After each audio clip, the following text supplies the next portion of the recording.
I want you to imagine, just for a second, the worst possible travel itinerary you can think of. Okay, I'm listening. You're leaving a failing, overcrowded space station, a place where the food tastes like wet cardboard. Sounds grim already. Then you are stealing a ship. And Hmm. not a cool warship, a ship that is, technically designed to haul toxic waste, A garbage scow, basically. a garbage scow, and your destination.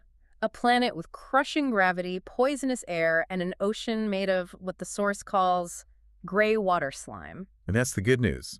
Because once you actually get there, the locals want to use you as a terrifying biological incubator. Right, exactly. And yet, this is the itinerary for the deep dive we are jumping into today. Yeah, quite the trip. It is. We're looking at the narrative accounts from Aliens, the female war. This is the third installment in the series we've been tracking. And honestly, the stakes they've shifted from survival to something that it feels borderline suicidal. Suicidal is probably the most accurate practical assessment here.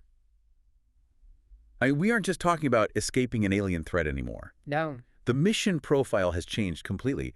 It's no longer run away. Get back. It's go back. Go back to the source. To the alien homeworld. Exactly. Yeah. And not just to, look around and take some pictures. No, this is a kidnapping. A kidnapping. They're going there to abduct the leadership. The Queen of Queens. The Queen Mother.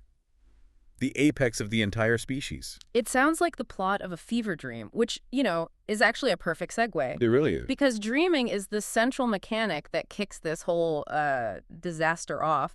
But before we get to the nightmares, we need to ground ourselves in the reality of the situation. Yeah, we need some context here.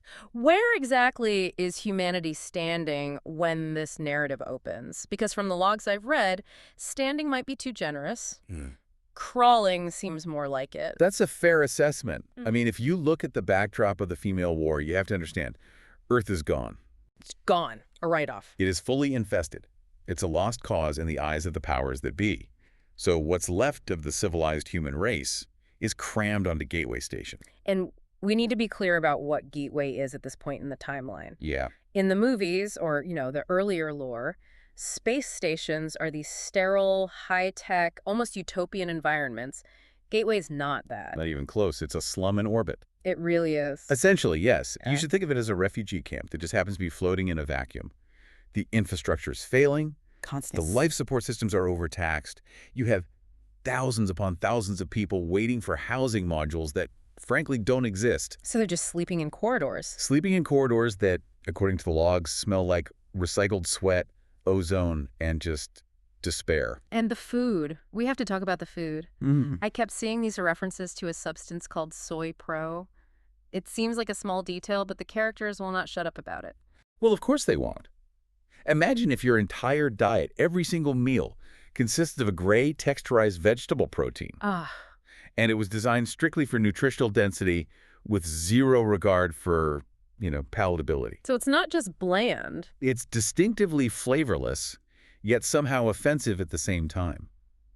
It becomes a symbol for the entire human condition on Gateway. It's gray. It's just gray. Everything is, there's no joy. The logs mentioned there's no music. People are actually embarrassed to laugh in public. Because everyone has lost someone. Right, exactly. The logic is if you're laughing, you're disrespecting the billions dead on Earth. Right. So you have this crushing, oppressive atmosphere of collective grief. And sitting right on top of this pile of misery is the military leadership. Specifically General Peters. General Peters. Now, usually in these kinds of military sci-fi stories, the general is either, the glorious leader rallying the troops, or he's the warmonger. Yeah. Peters feels different. He just feels tired. He's a manager of decline. Yeah. That's the absolute best way to describe him. He represents the total paralysis of the bureaucracy. He's not fighting a war. No, he's just holding on. He's not sending fleets to retake Earth because he's done the math. And the math is bad. The math says they lose. Badly. So he's hoarding ships. He's hoarding weapons. He's terrified of losing the tiny little bit of power and territory humanity has left. His strategy is containment. Which is just a fancy word for hiding in space and hoping the monsters don't suddenly figure out how to fly starships. Which, frankly, given what we know about the aliens and how they adapt, isn't the worst fear to have. That's legitimate concern. But this apathy from the top, this refusal to act, is what pushes our main characters to go rogue. Absolutely. They aren't willing to just sit around eating soy pro until the lights finally go out for good. Yeah, and that's where you get the dreamers. This is the part of the story that creeps me out the most, seriously. We've seen the aliens use claws and acid and tails and inner jaws. All the physical weapons. But now they are using dreams. How does that even work? Is it biological? Is it supernatural? What are we looking at here? The analysis in the source material, it leans toward a biological, albeit psychic, explanation. Okay. We know the aliens operate as a hive mind. They have some kind of, instantaneous communication over vast distances. The theory here is that the Queen Mother, this super queen on the homeworld, is broadcasting a signal. A psychic signal. A signal so powerful it crosses interstellar space. Like a radio tower made of meat. That is a gruesome image, but it's shockingly accurate. Now, most humans are deaf to this frequency. Right. But people who have been touched by the alien survivors, like Ellen Ripley, the Marine Wilkes, and the young woman Billy, they've been, for lack of a better word, sensitized. So it's the trauma that tunes them in? It could be the trauma, or maybe it's a residual biological marker from close contact. We don't know for sure. But the result is they act as unwilling receivers for this broadcast. And the signal isn't a threat. That's the real twist, isn't it? You'd expect nightmares of being eaten or hunted. Right, the classic stuff. But they describe it as love. That is the absolute horror of it. It's a siren song. The queen is calling her children home. She's calling the aliens. But because these humans are intercepting the signal, they feel that powerful maternal pull. So they're not waking up screaming in terror. They're waking up sweating, not from fear, but from a desperate, inexplicable need to go to the alien homeworld. The logs say they describe it as a feeling of coming home. That is psychologically devastating. I mean, you have Ripley, who hates these things more than anything in the entire universe. With very good reason. And she's feeling a mother's love coming from the leader of the monsters that destroyed her life. It creates this massive, unbelievable cognitive dissonance.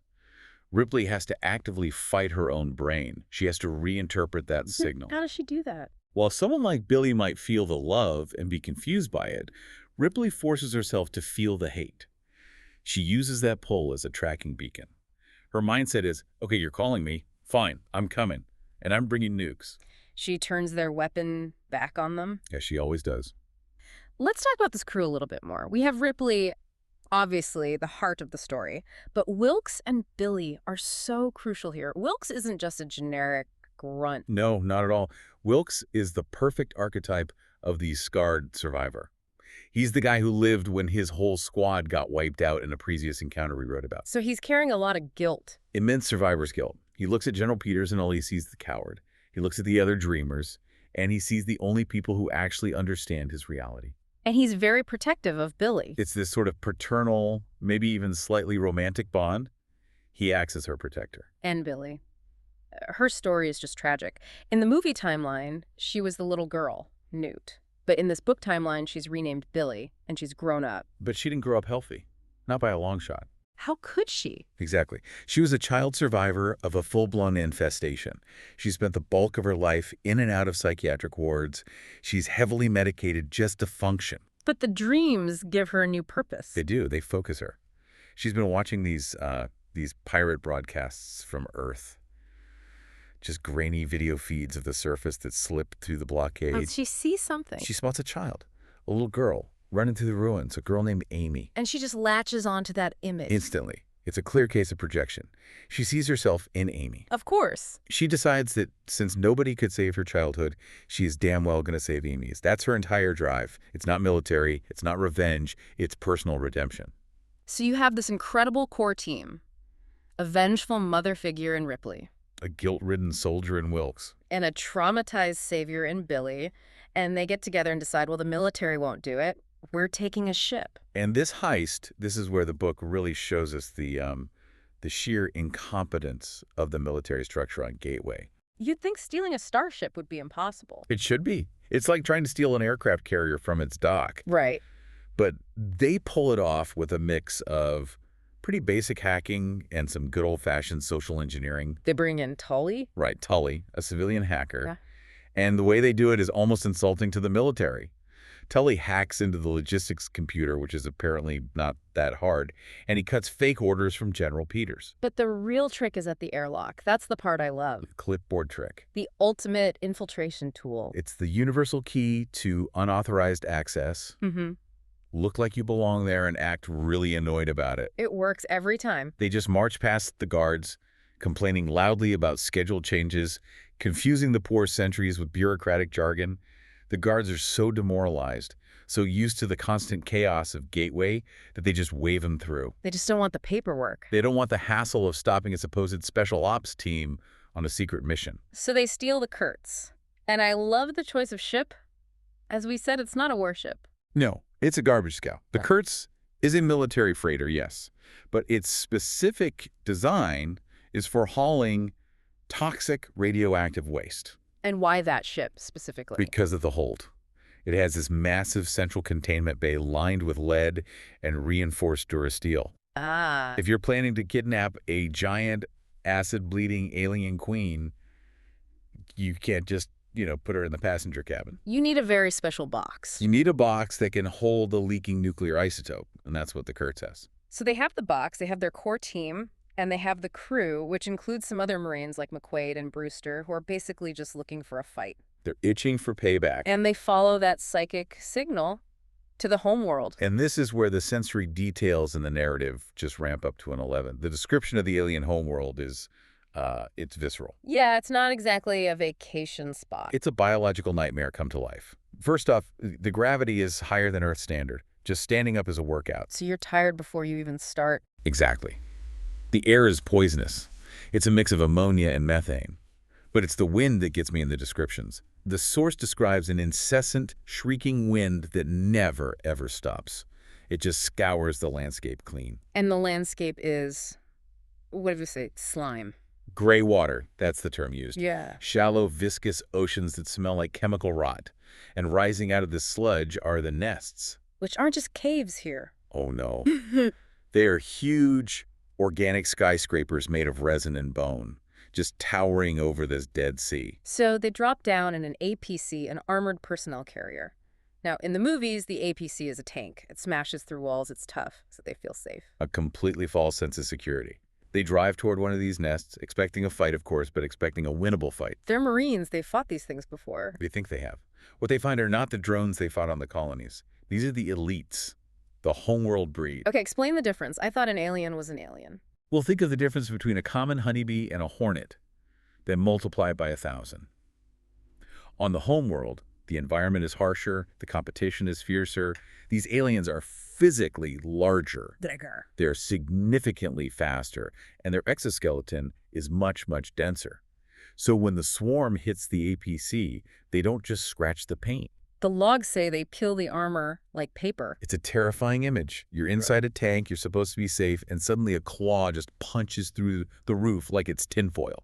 That changes everything. It changes the tactical reality instantly. The crew realizes they are not the hunters here. Oh, the food. They are soft canned food, and the can has just been opened. And the casualties start almost immediately. The first one is Carvey. Carvey is the perfect example of how this story subverts your expectations. He's the comic relief character, the guy cracking jokes to break the tension. The Hudson of this group. Exactly. In a standard story, he lives until at least the third act. Here, he's gone in the first engagement. A drone just rips his mech suit open and, well, it's instantaneous gore. It's a signal. It signals to the reader and to the crew, you are out of your league. All your previous experience is worthless here. So the brute force approach fails spectacularly. The APC is wrecked. They're stranded near the nests in a poisonous atmosphere on a high-gravity world. Things are not looking good. This forces Ripley to do what she does best, improvise. She realizes she can't kill them all. She can't fight her way out. She has to negotiate. Negotiate is a very polite word for what is essentially a hostage situation. It really is. Ripley understands the Queen's psychology. The Queen isn't a tactician, she's a mother. Her absolute biological imperative is the survival of her specific genetic line. Ripley bets her life on that singular instinct. She walks right up to the Queen Mother. And this thing is massive, right? We need to paint a picture here. Enormous. The text says she's 8 meters tall. She has 4 arms, not 2. And a crest on her head the size of a billboard. She is the mother of all mothers. And what's she doing when Ripley finds her? She's sitting on an egg sac, that is just, it's like a biological factory, constantly pumping out new life. And Ripley steps out, tiny, vulnerable, and points a flamethrower at the eggs. It's the ultimate game of chicken. It is. She taunts the queen. She burns the nesting cords that connect the sac to the hive structure. She makes it absolutely clear, come and get me or I burn your babies. And the queen just loses her cool. Completely. Rage overrides any semblance of strategy. The queen detaches from the egg sac, which is described as this gruesome tearing process, and she just charges. And this is the trap. This is the entire trap. Ripley runs. She sprints back to the Kurtz, leading this skyscraper-sized monster right into the open toxic waste hole. This sounds like a cartoon when you say it out loud. She lured it into a box. But the tension in the writing is incredible because the queen is so much faster than Ripley. She's closing the distance with every step. It comes down to literal seconds. Ripley does this desperate dive through the airlock. The queen smashes in right behind her, completely blinded by fury. And the crew slams the door. They slam the bulkhead shut. The sound description there is intense. You get the massive clang of Durasteel and then this high-pitched, furious screeching of the queen as she finally realizes she's trapped. She just starts battering the walls from the inside. So they have the package. They have the package. They have the Queen of Queens in a box. Mission accomplished. Not even close. Mm-hmm. Because now they have to survive the trip back. And this is where the story pivots hard. From action horror to pure psychological horror. Yeah. And we have to talk about the twist. The medical bay scene. Med bay scene, right. Right. So during the chaos of the escape from the homeworld, Ripley takes a fall. She gets banged up pretty bad. She's bleeding. And she tries to brush it off. Of course. Classic tough guy Ripley behavior. I'm fine. But Dr. Jones, the medic, he's a professional. He insists on running a scan. And I remember reading this part for the first time and having to actually put the notes down and walk away for a minute. It hits you like a ton of bricks. Because Dr. Jones looks at the blood sample under the microscope. And what does he see? He sees nothing. Or rather, he sees nothing natural. He expects to see red blood cells, platelets, white cells fighting infection. Nice stuff of life. The stuff of life. Instead, he sees synthetic compounds. He sees microstructures that are biological, yes, but they're clearly engineered. They're manufactured. Ripley is an android. The silence in that room must have been deafening. I mean, you have to understand the gravity of this reveal. Ellen Ripley's entire identity, everything that drives her, is built on her humanity. Her grief. Her grief for her daughter Amanda, her bottomless hatred of the aliens, her trauma from LV-426. And suddenly she's told, that's just programming? Exactly. It's an existential nuke that goes off in her head. And the worst part is, she didn't know. This isn't like Bishop or Ash, who are fully aware of what they are. Right, they know they're synthetics. Ripley has the memories of the original Ellen Ripley. She remembers growing up. She remembers Jones the cat. She remembers her love for Newt. But it's all a copy. So where's the real Ripley? The original Ripley died years ago. This Ripley is a construct, a synthetic person created by the military or the company, likely to study the aliens. But the project was either abandoned or she got lost in the shuffle of the collapse. She's a ghost in a machine who didn't know she was a machine. The psychological fallout is just, it's brutal to read. She goes into this spiral of self-loathing. She starts checking her skin for seams. She wonders if she has a kill switch somewhere. She starts thinking, am I a sleeper agent? Am I going to wake up one day and murder Billy because of some hidden directive? And the crew turns on her. Well, most of them do. Quaid, Fall, they're Marines. They have a deep-seated hatred for synthetics. And a history to back it up. A long history. In the alien universe, androids are so often untrustworthy. Ash tried to kill the entire crew in the first movie. Right. So they look at Ripley, and they don't see their leader anymore. Right. They see a toaster with a gun. They see a potential threat. But this is where Billy becomes arguably the most important character in the entire book. Without a doubt. Billy becomes the moral compass of the whole story right here. Yeah. She walks into the room where Ripley is practically catatonic with shock, and she just shuts down the pity party. She brings up Mitch. She brings up Mitch. Right. In a previous story in this series, Billy had fallen in love with a synthetic combat medic named Mitch. So she has a different perspective. She learned the hard way that humanity isn't about carbon versus silicon. It's not about what you're made of. It's about your actions. What you do. Exactly. She looks at Ripley and says, effectively, I don't care what you're made of. You saved my life. You hate the bugs. You feel pain when your friends die. That's real enough for me. It's such a profound argument. If a machine screams when you cut it and cries when it thinks about a lost child, Is it just simulating grief, or is it actually grieving? And Billy's argument is that the distinction doesn't matter. The experience is real to the person experiencing it. And that speech is what reintegrates Ripley. It gives her permission to keep being Ripley. So she makes a choice. She essentially decides, fine, I'm a machine. Then I'll be a machine that kills aliens. She reclaims her own identity on her own terms. So, identity crisis managed barely. Now they are approaching Earth.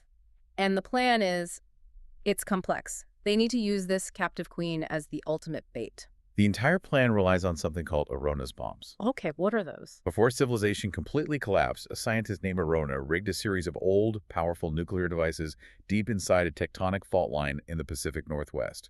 Specifically, the logs say, the Oregon-California border. A failsafe. A dead man's switch for the planet. The idea was to crack the planet's crust and basically burn out a continental infestation with magma. But they were never triggered. So the team needs to do a few things. Land. Drop the queen near the bombs. Wait for every single alien on the continent to rush to her aid. And then boom. Simple on paper. Utterly impossible in practice. And first, Gateway tries to stop them. The Atoms. The Atoms is a military interceptor. General Peters finally grew a spine, apparently, but only to stop them from succeeding where he failed. So she sends a ship. The Atoms shows up, grapples the Kurtz with a heavy-duty tow cable. They are physically dragging them back to space. And this shows the scrappiness of the crew. They don't have the weapons to fight a military ship. No, they can't fire back.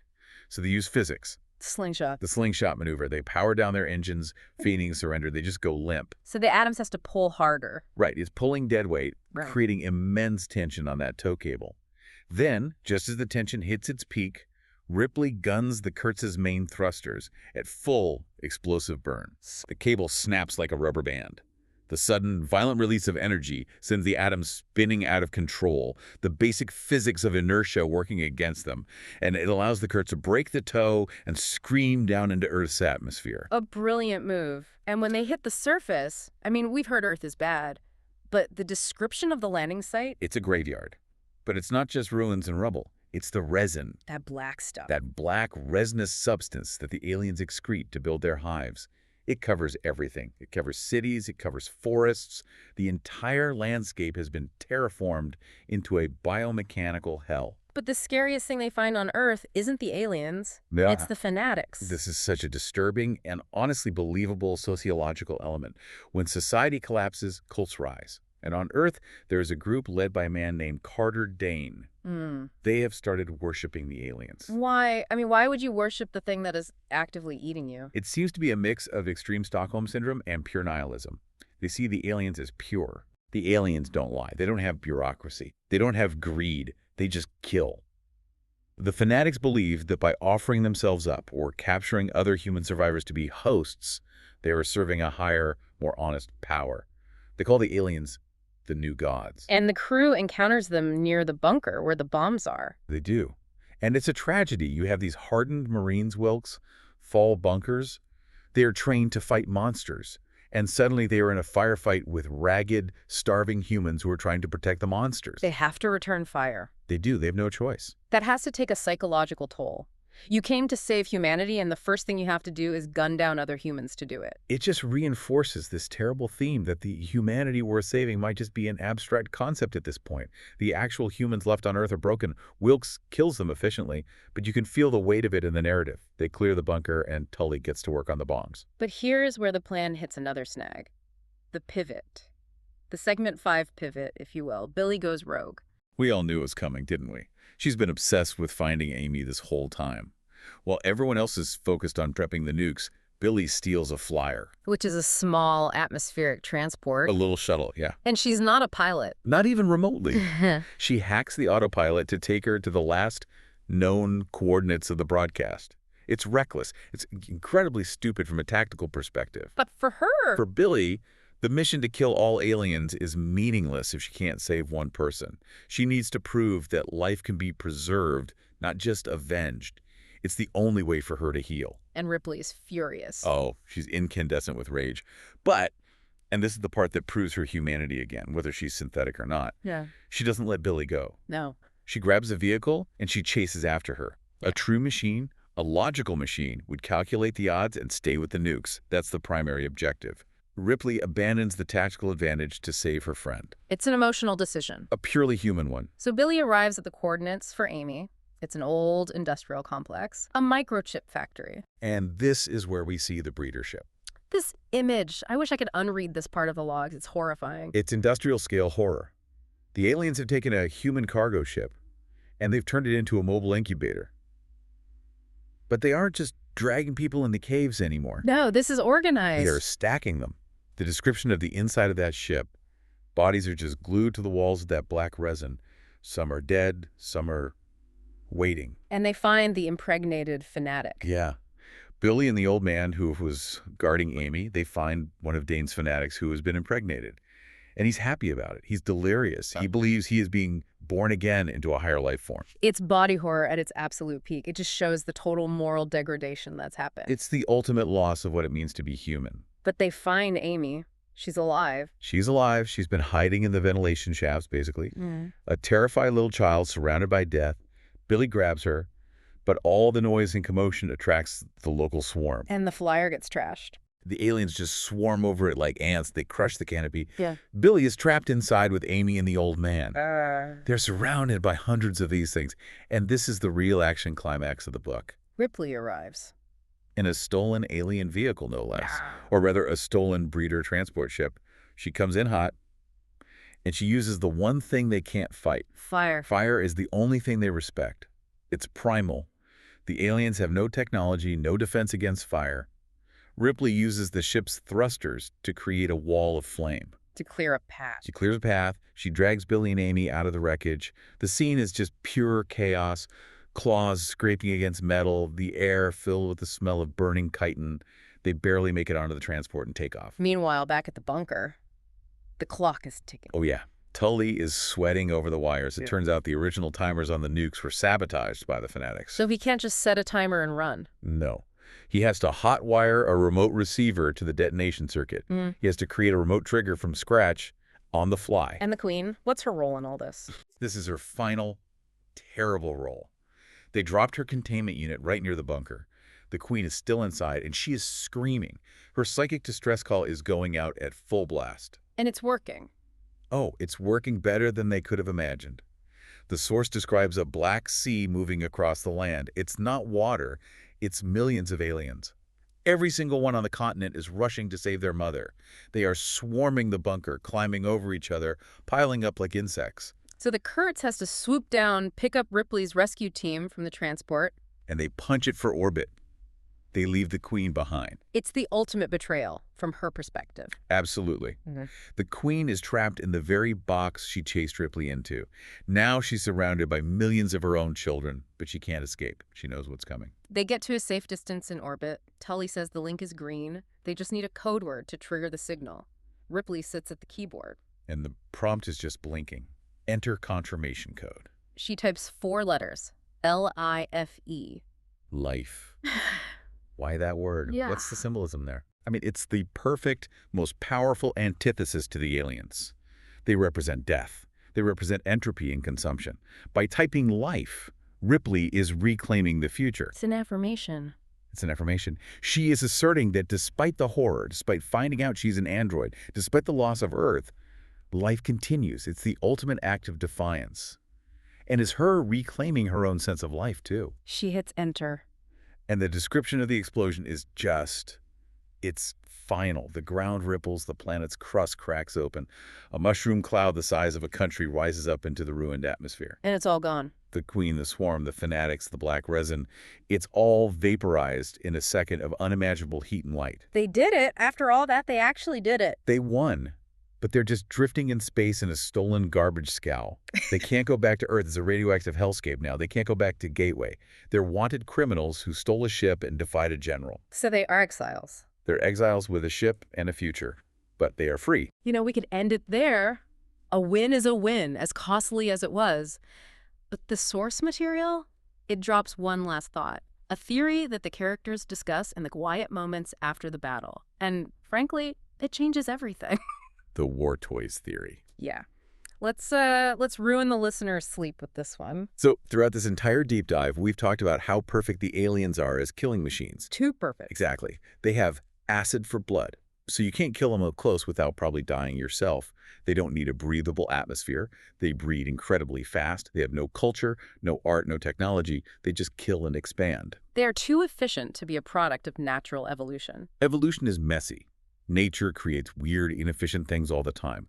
The alien is streamlined, it's engineered, so the characters start to speculate that the aliens aren't a species that evolved. They're a product. A biological weapon. Exactly. War toys. Designed by someone or something else. Biological weapons that you drop onto a planet to clear out the indigenous population so the real owners can move in later once the mess is cleaned up. Which raises the truly terrifying question.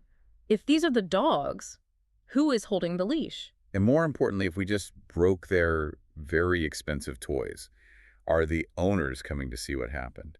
That is the cosmic horror element that just reframes everything. We felt good about nuking the bugs, but we might have just swatted a mosquito in the living room of a god. It completely reframes the entire universe. We aren't the heroes in the story. We aren't even the main characters. We are just an annoyance to something much, much older and stronger than even the aliens. Well, on that particularly terrifying note, I think we've covered it. Aliens. The female war.